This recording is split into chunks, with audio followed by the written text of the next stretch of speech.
Alright, guys, we got some really bad news. Vance Joseph has left the Miami Dolphins for greener pastures. He's going to the Denver Broncos, which I mean, I think all of us fans, if you have two cents of, I know this was probably statistically the worst Dolphins defense of all time. Seriously, it's not even a joke.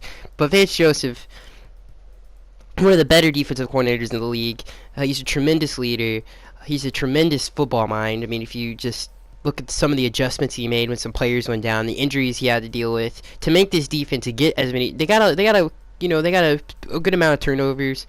They were really good on third down. They were the best third down defense with all the injuries to Byron Maxwell, Koemisi, Jelani Jenkins, Rashard Jones, Issa Abdul-Quddus. That's 5 right there, not including Mario Williams, who was hurt all season. So many injuries, and the adjustments that he had to make this defense at least half competitive. Now, you look at the last 2 games, we give up a ton of points to New England, over 30. We give up 30 points up to the Steelers. We give up 30 points to the Bills. So, statistically, Vance Joseph, if you look at it statistically, it's not very good. But if you ask the players, if you ask any of the players, if you ask the coaching staff, if you ask Adam, he's one of the best leaders. He's one of the best. He listens to his players. If his players like something in terms of coverages or scheme, he will change it for them. And in terms of, and he's not some guy who gets pressure around, but he changes it for the better of the team. He's a great adjustment. He's great at adjustments. If you look at the San Diego game, we gave up a decent amount of points in that game. But if you look at some of the adjustments he made in coverages and disguising those coverages, he is so good at disguising coverages. It's insane. In terms of dropping defensive tackles back in the soft points of a zone where some tight ends sit it down or some receivers sit it down in that in the soft points of the zone, drops back a defensive end. The quarterback just throws it just because of muscle memory, and it's almost picked up. I mean, he disguises coverages so well.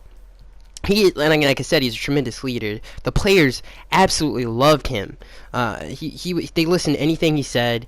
There was no controversy like we've had in the past with somebody like Kevin Coyle, where we're not fully with him. They would run through a brick wall for this man, and that's what you want as a head coach. And obviously, you want the football smarts, which he has. He's a tremendous football mind. He's going to be an amazing head coach for the Denver Broncos. Obviously, he learned under Wade Phillips. He's a great. He loves the 3-4 defense, so he's an amazing fit for them. Now, what does this mean for us and moving forward? So it is rumored, and I think this is obviously true, that Matt Burke is going to be our defensive coordinator, who's our linebackers coach. Now, if you look at, you could say, and which is smart to say, he coached the weakest positional group on the football team, which is true, but obviously he dealt with injuries too. So you can make the same argument that you do for Vance, for Matt, because he didn't have Jelani Jenkins healthy all year. Jelani Jenkins was so unhealthy all year. That was a common theme throughout the whole season. He should have just been on IR for the rest of the season.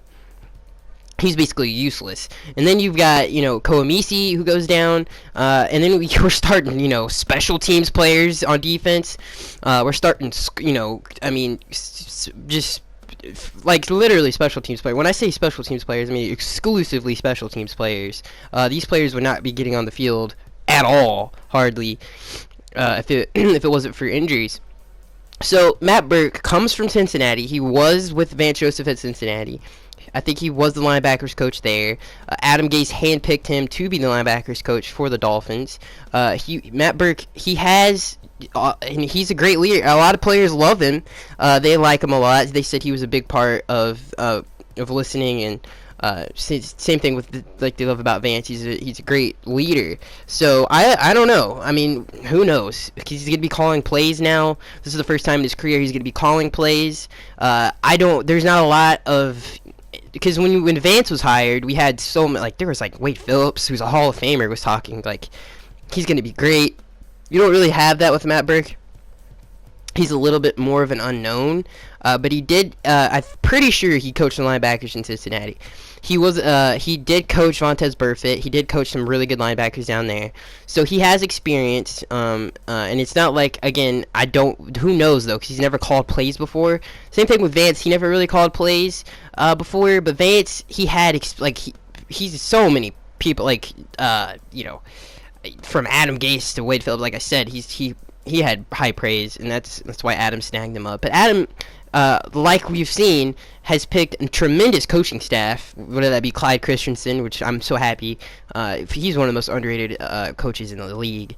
Whether that be Clyde, whether that be Vance. So, whether that even be keeping Darren Rizzi on the staff and not getting rid of a really good really good coach, really good special teams coach, probably the best in the NFL. So Adam is very good at picking his staff. So I trust Adam in his decision, Matt Burke. There's no reason not to trust the man.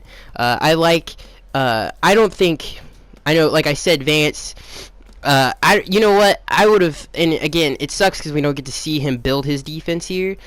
And a lot of people were, this is just a rumor, and a lot of people were wondering, like, what about Wade Phillips? Apparently he's not going to return as Denver's defensive coordinator, which is interesting because Vance and Wade Phillips are like best friends. I don't understand that. He is rumored heavily to be a part of the Rams job, the LA Rams job. So, plus, he runs a 3-4. He likes the 3-4, and he would have to... Now, a lot of people talk about the Dolphins switching to 3-4. I would like it at... I think if we put Sue at defensive end, his sacks would go way up. I think he would be a tremendous defensive end, especially in a 3-4. But the team... You would literally have to, like, take a sledgehammer, which this team needs anyway. We need to take a sledgehammer to that roster and build it from the ground up. But yeah, I in my opinion, a lot of people are actually happy that Vance is gone, which is stupid. That's stupid. Just because of the stats, that doesn't mean anything. Trust me, man. Vance Joseph is a tremendous coach.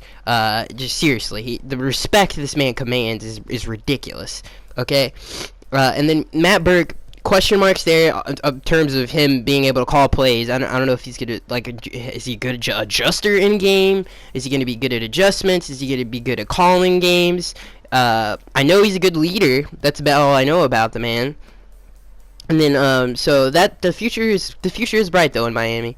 The biggest question mark obviously would be Matt, but obviously Adam. I have 100% faith in Adam to with his obviously his football knowledge and his decisions.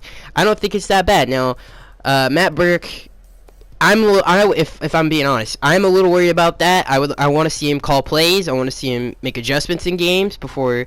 That's a big question mark. He's never done that before. That's the only thing. But again, a lot of people talk about the continuity of Matt Burke. Obviously, he's a 4-3 guy. He's not going to want to switch it up. He's going to run the same thing Vance was doing. He's going to do the same thing Vance was going to do with his defense this upcoming season. So at least there's that. So we're probably going to get what Vance... Now, I don't know, because Vance is obviously a way superior adjuster at calling games. We've seen that over the season.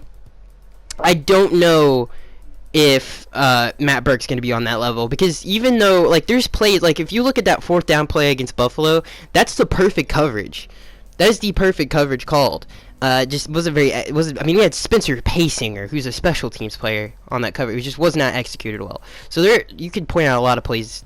The Kiko Alonso pick 6, that was a great call by Vance, showing, gap pressure, and then he bails out, picks it off. I mean, there's a lot of great plays that, that you can contribute to Vance Joseph.